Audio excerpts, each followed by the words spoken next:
राधे राधे। अच्छू के गाने दाऊ चैनल में आप सभी का स्वागत है। कार्तिक मास की आप सभी को ढेर सारी शुभकामनाएं। आज मैं आपको कार्तिक महात्म्य का चतुर्थ अध्याय सुनाने जा रही हूँ। नारद जी बोले, ऐसा कहकर विष्णु भगवान मछली रूप धारण कर कश्यप की अंजलि में प्राप्त हुए।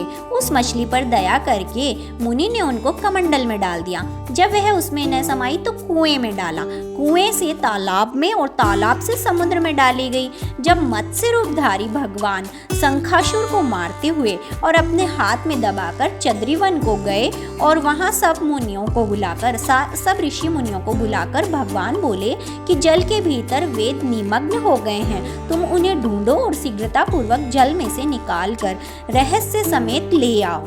तब तक मैं सब देवताओं समेत प्रयाग में निवास करूंगा। नारद जी बोले, तब तपोबली उन मुनियों ने बीज और यज्ञ मंत्र सहित वेदों का उद्धार किया।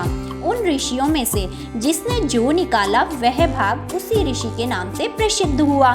पीछे सब मुनि मिलकर प्रयागराज को गए और प्राप्त हुए वेद ब्रह्मा सहित विष्णु भगवान को अर्पण किए। संपूर्ण वेदों को पाकर ब्रह्मा जी ने प्रसन्न हो देव और ऋषियों सहित अश्वमेध यज्ञ किया।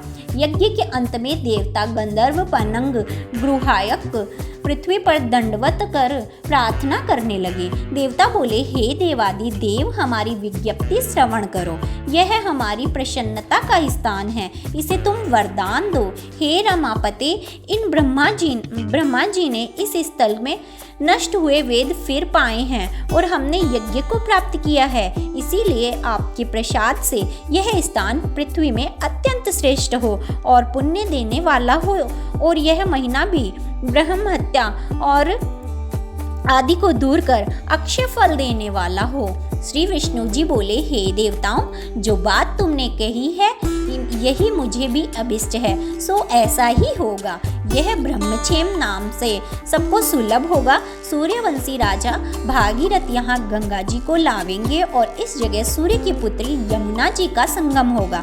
जो पुरुष अपने पितृश्वरों को यहाँ श्राद्ध करेंगे और इनके पितृगण मेरे स्वरूप को धारण करेंगे। मकर संक्रांति माघ मास में प्रातःकाल स्नान करने से उनके दर्शन मात्र से संपूर्ण पाप ऐसे नष्ट हो जाते हैं जैसे सूर्य से अंधेरे का नाश हो जाता है, और उनको मैं सालोक के सामीप्य और सारूप्य इन तीनों रूपों से मुक्ति क्रम से देता हूँ। हे मुनिवर, मैं सर्वज्ञ रूप से बद्रीवन में सदैव निवास करता हूँ। जो फल और स्थान 100 वर्षों में मिलता है वह तुमको वहाँ एक दिन में ही प्राप्त होवेगा। उस स्थान के दर्शन करने वाले मनुष्य जीवन मुक्त हो जाते हैं। सुत जी बोले, विष्णु देवताओं से ऐसे कहकर ब्रह्मा जी सहित वहीं अंतर्ध्यान हो गए, और इंद्रादिक देवता भी अंशों से यहाँ रहकर अंतर्ध्यान हो गए। जो मनुष्य शुद्ध चित्त से इस पवित्र कथा को सुनते हैं उनको प्रयागराज और बद्रीवन में जाने का फल अवश्य मिलता है। राधे राधे।